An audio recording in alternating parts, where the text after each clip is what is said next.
ये बी बस है, यानी कि ये लाइन के वजह से चार्जिंग का इशू आता है। केवल ये लाइन को अगर हम कट कर दें तो सीपीयू के तरफ से ये शॉर्टिंग क्या हो जाएगा। देखो ये चालू हुआ,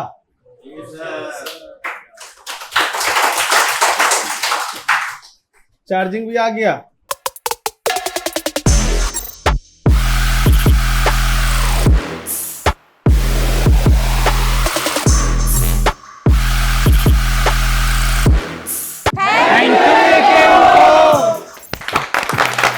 नाइने का फोन है एक, ये फोन में डीएनए फॉल्ट है। डीएनए फॉल्ट का मतलब समझ रहे हो, ये कॉमन फॉल्ट है। मतलब नाइने का फोन अगर आप रिपेयर करते बैठोगे तो अगर 10 फोन आपके पास रिपेयरिंग के लिए आया, ठीक है, तो 10 में से 5-6 में ये प्रॉब्लम तो होगा ही होगा, कंफर्म है होगा, ठीक। तो इसको हम बोलते हैं मैन्युफैक्चर डिफेक्ट बोलते हैं, क्योंकि वो सेम जगह से ही खराब होता है। क्या होता है? सेम जगह से खराब होता है। जैसे कि देखो ये फ़ोन है, ठीक है, ये फ़ोन है। अभी मैं इसका अगर मैं बैटरी का वोल्टेज चेक कराता हूँ कि कितना चार्ज है कितना नहीं है, तो आप देखना इसका। मैं आपको डीसी का भी, आई चार्जर का भी, सबका अभी दिखाऊंगा। अभी जरा यहाँ पे देखो 3.9 वोल्ट है। बैटरी तो डिस्चार्ज नहीं है, डिस्चार्ज है, चार्ज है, ठीक है। तो अब हम इसको अगर आई चार्जर पे अगर देखना चाहेंगे, ठीक है, तो आई चार्जर पे देखो कि क्या आ रहा है। तो ये मेरा आई चार्जर का, चलो इसी में दिखा देता हूँ। आई चार्जर का मैं इसमें 5 वोल्ट पे स्टार्ट कर दिया, यहाँ से यार आउट करूँगा, मैंने बताया था ना, एक्टिव मोड में डालेंगे इसको। अब एक्टिव में हो गया तो मैं यहाँ डाटा केबल लगा करके इसको चार्जिंग का दिखाता हूँ, ये फ़ोन ऑन हो रहा है या नहीं हो रहा है। आप ये बीच में एम्पियर आएगा, नीचे वाट आएगा, क्या आएगा? वाट आएगा कि कितना वाट ये कंज्यूम कर रहा है। तो चलो मैं इसको, यहाँ पे देखो चार्जिंग पत्ता मैंने यहाँ पे लगा दिया, ये वाला मेन पत्ता, और इसका बैटरी भी हमने लगा दिया। तो अब मैं यहाँ से इसको डाटा केबल को कनेक्ट किया, तो यहाँ पे देखो क्या करंट ले रहा है, 0.78 ले रहा है। क्योंकि हम ये देख लेंगे ना कि इसका ऐसा नहीं कि ये चालू हो, इसका डिस्प्ले ओके है।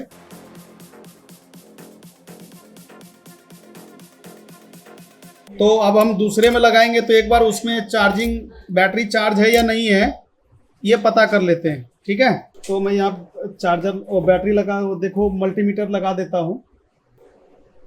ये डिस्चार्ज है, ये क्या है?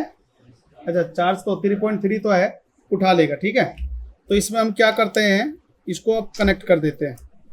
क्योंकि इसका क्या है कि चार्जर ओके, वो मतलब डिस्प्ले ओके है।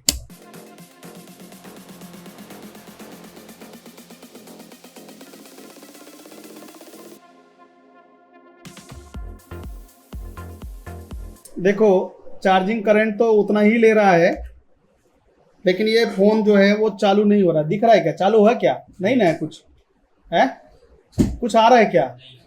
नहीं आ रहा है, लेकिन इतना करंट ले रहा है, ठीक है। लेकिन अगर कोई भी फ़ोन, बाकी फ़ोन चेक करोगे ना, अगर 0.7 से ऊपर के चला गया ना, वो फ़ोन ऑन होता है। क्या होता है? ऑन होता है। फोल्डर या फिर किसी और चीज़ का इशू है, लेकिन ये फ़ोन देखो ऑन नहीं हो रहा है। चलो इसको एक काम करते हैं, इसको डीसी सप्लाई से एक बार ऑन करके देखते हैं, ठीक है। मतलब आई चार्जर से नहीं, अब डीसी मशीन से इसको चेक करते हैं क्या अब क्या रीडिंग ले रहा है, ठीक है। तो इसमें देखो मैंने एक वायर को ग्राउंड पे रखा और एक वायर को यहाँ प्लस पे रख देंगे। देखो कोई शॉर्टिंग भी नहीं है ना, ऑटो करंट लेता तो शॉर्टिंग होता।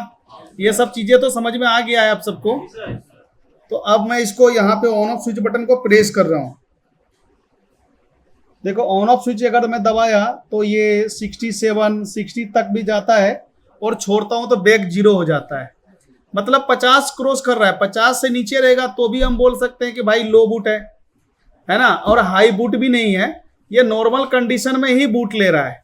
लेकिन ये हैंडसेट ऑन नहीं हो रहा है। क्या नहीं हो रहा है? ऑन नहीं हो रहा है। तो ऐसे कंडीशन में प्राइमरी लाइन तो चेक करने का कोई मतलब नहीं बन रहा है, क्योंकि करंट ऑटोमेटिक नहीं लिया ना। अगर ऑटोमेटिक करंट लेता तो प्राइमरी लाइन का इश्यू होता। तो अभी हम प्राइमरी लाइन अगर चेक करेंगे तो हमारा जीआर ओके मिलेगा। इससे पहले जो हमने दिखाया था वो यहाँ पे जीआर कम आ रहा था, आपको याद होगा। तो ये नीचे वाला कुछ कैपेसिटर वगैरह उसका खराब था ना।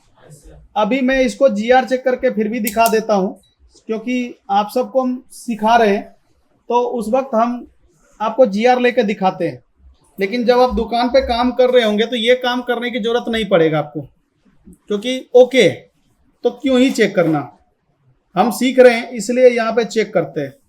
तो बीबेट पे अब जब ब्लैक वाइट से चेक करोगे 200 से 1000 के बीच जीआर आना चाहिए। आ रहा है क्या? तो बीबेट ओके है। और रेड वाइट से ओएल या 1000 प्लस आ रहा है, तो ये लाइन ओके है। तो चूंकि ये हमारा बीपीएच है, याद आया था ना, इस पे हमने शॉर्ट किलर दिया था। इस पे हम चेक करते हैं तो 378 आ रहा है, ये भी ठीक है। और यहाँ देखो 2000 प्लस या ओएल आ रहा है, तो ये भी ठीक है। यानी कि बीबेट ओके, बीपीएच ओके। तो इसकी तो अब हम जब भी बक ये चेक करोगे ना, इसको हम बोलते हैं बक, ठीक। तो बक लाइन हम चेक करते हैं तो कितना जीआर आ रहा है? 120, 65। ये दोनों तरफ अब जीआर ले लेना। ओएल तो पहुंचा नहीं होगा भाई। आ रहा है। ये सबका लाइन क्या है? ओके। क्या है? देखो ओके है, ये भी ओके है। चलो अब जो इसमें जब सीपीयू के पास चेक करोगे तो अक्सर जो यहाँ पे ये देख रहा है ना कैपेसिटर वगैरह, तो एलडीओ लाइन आता है। ये हमारा डिस्प्ले आईसी है। यहाँ चेक करो तो कितना आ रहा है? 300। यहाँ पे देखो ये 0017 आ रहा है, क्योंकि ये तो एलडीओ लाइन है। क्या है? एलडीओ लाइन है। तो इसका मतलब इधर देखो 0017 आ रहा है, तो दूसरे तरफ 00 आ रहा है, तो ये लाइन शॉर्ट है। इसका क्या है? अक्सर 9A में देखोगे तो ये लाइन क्या मिलेगा आपको? शॉर्ट मिलेगा, ठीक है। अब अगर हम, हाँ ये डीएनए फॉल्ट के अंदर आता है। अगर हम इसका 9A का क्या करेंगे? बीट मैप खोलेंगे। क्या खोलेंगे? बीट मैप खोल के ये चेक करेंगे कि ये जो लाइन शॉर्ट है, ये तो प्राइमरी तो है नहीं। प्राइमरी होता तो ऑटो करंट आता।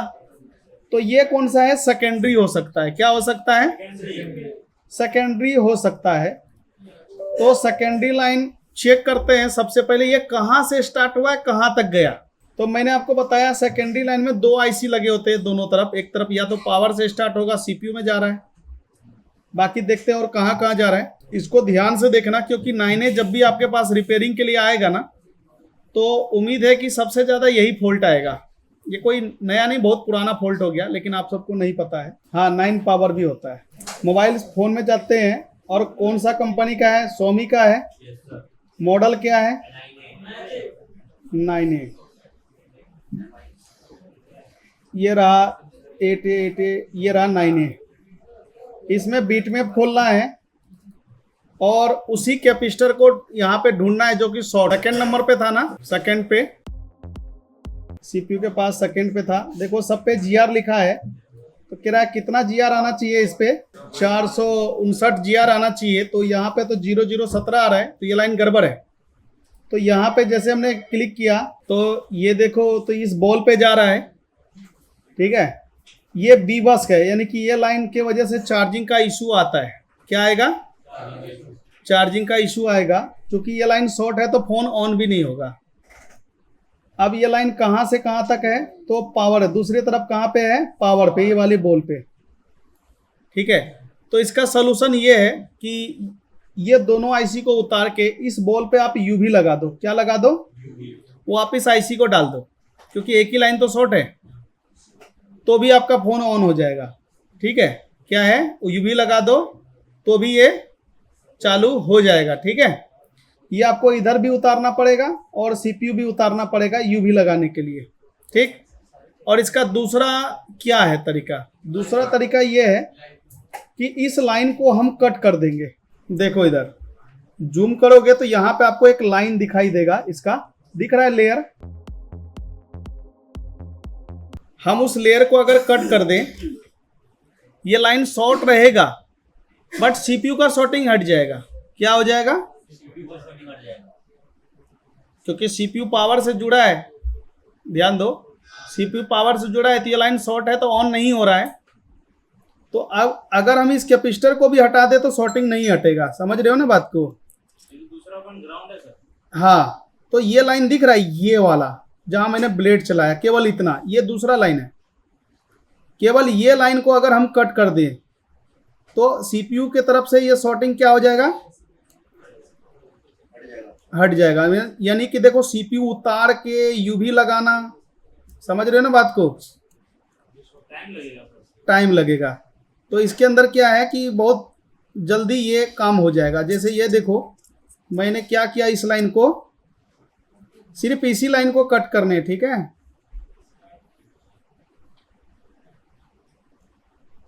देखो, हमने इस लाइन को कट किया। कैपेसिटर शॉर्ट नहीं होता है, ये लाइन होता है, इसमें डीएनए फॉल्ट, ये लेयर ही शॉर्ट करता है। मैंने क्या बताया, ये डीएनए फॉल्ट के अंदर आता है। मैंने कट किया ना, अब इसको वापस देखता हूं एक बार चार्जर लगा के, जरा देखना अब रीडिंग क्या लेता है।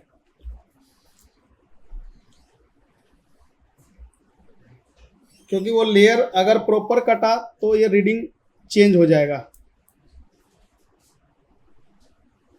सेम वही रीडिंग ले रहा है, नहीं, अब रीडिंग थोड़ा ऊपर गया।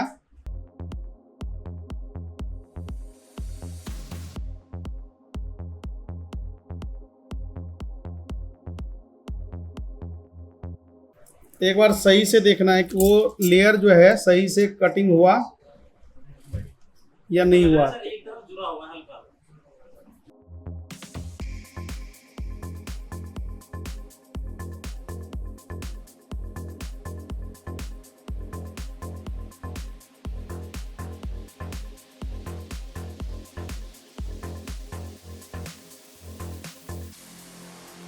देखो, ये लेयर है जो मैंने कटिंग किया है।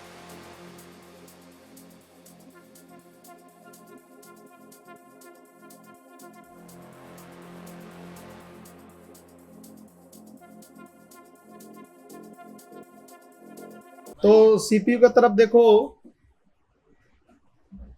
और इधर की तरफ जीआर आ गया, इधर की तरफ जीआर आ गया, यानी कि लाइन कट हो गया, लेयर कट कर दिए। और सीपीयू की तरफ अभी भी शॉर्टिंग है, यानी कि ये सीपीयू निकाल के हमें या तो यहाँ यूवी लगाना पड़ता, या तो हमने ये लेयर को कट कर दिया। तो ये शॉर्टिंग अब लाइन के तरफ नहीं है, सिर्फ सीपीयू के अंदर है शॉर्टिंग। पावर को इससे अब कोई नुकसान नहीं है, ठीक। देखो, ये चालू हुआ,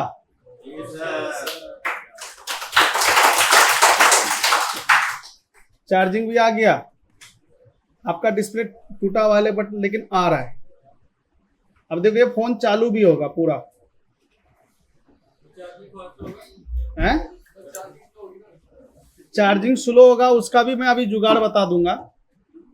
बट देखो, आपके पास अगर 10 फोन आया ना, 10 में से 5-6 में 9 में यही दिक्कत होगा।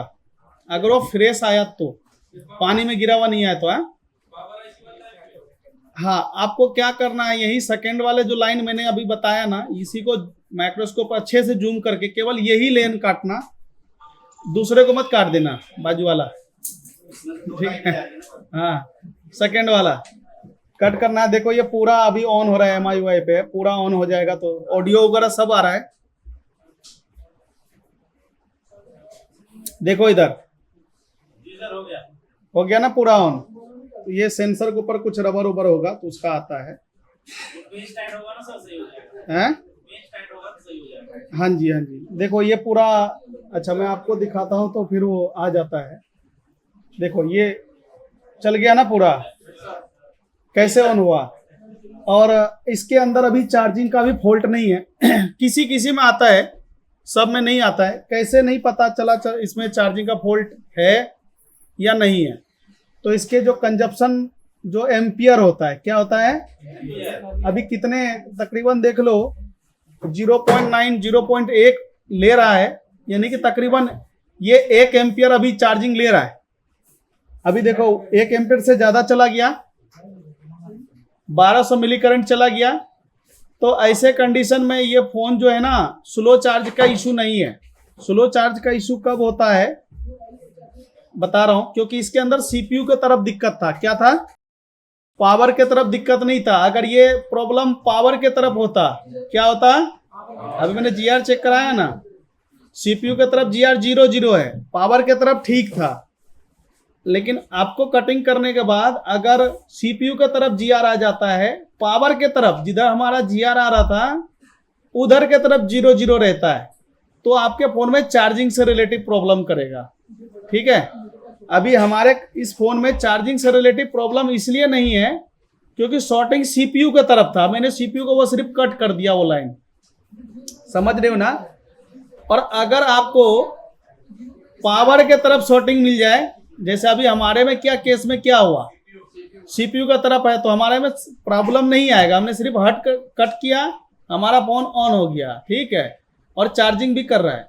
लेकिन आपके कंडीशन में क्या होगा, हो सकता है तो यही आएगा, सीपीयू की तरफ शॉर्ट हो और पावर के तरफ शॉर्टिंग हट जाए। लेकिन अगर इन केस इससे डिफरेंट आ गया कि पावर के तरफ ही शॉर्टिंग है, समझ में बात आया नहीं आया, तो ऐसे कंडीशन में आपको क्या करना पड़ेगा, इसकी चार्जिंग आईसी में मैं बता दूंगा। चार्जिंग आईसी के पिन नंबर 6 से एक ग्राउंड पे जंपर कर देना है बस, और कुछ नहीं करना है। ग्राउंड कर देना, 6 नंबर पिन को क्या कर देना है, ग्राउंड कर देना है, तो वो आपका फिर चार्जिंग का प्रॉब्लम भी सॉल्व हो जाएगा। वो कैसे निकालोगे, देखो ये बीट मैप खोलोगे ना, यहाँ पे आपको मिलेगा चार्जिंग, मिलेगा ना चार्जिंग आईसी। ये आपको पिन नंबर 6 देखना कहाँ पे आता है। देखो यहाँ पे पिन नंबर क्या है, 1 है, 2 आया, ये 3 हुआ, ऊपर वाला 4 हुआ, ये 5 हुआ, ये 6 हुआ। तो 6 नंबर पिन को एक यहाँ से जंपर ले करके जो आसपास सील्ड होता है ना, उस पर ग्राउंड कर देना, वो चार्जिंग का सोल्यूशन सॉल्व हो जाएगा। लेकिन अभी इस फोन में चार्जिंग का प्रॉब्लम नहीं है, तो हम क्यों ही जंपर करें, क्योंकि ये चार्जिंग ओके हो रहा है। ठीक है, क्यों? क्योंकि सीपीयू की तरफ शॉर्ट था, पावर की तरफ नहीं था। अरे जब नहीं बनाएगा तब का देखेंगे ना, अभी तो फोन चालू हो रहा है या नहीं। सॉफ्टवेयर नहीं होगा, उसके अलावा भी बहुत सारे सोल्यूशन है सॉफ्टवेयर का, जो मैं आपको सॉफ्टवेयर के लिए बताऊंगा। ठीक है, तो अभी देखो एक लाइन कट करने के बाद ये फोन क्या हो गया, ऑन हो गया।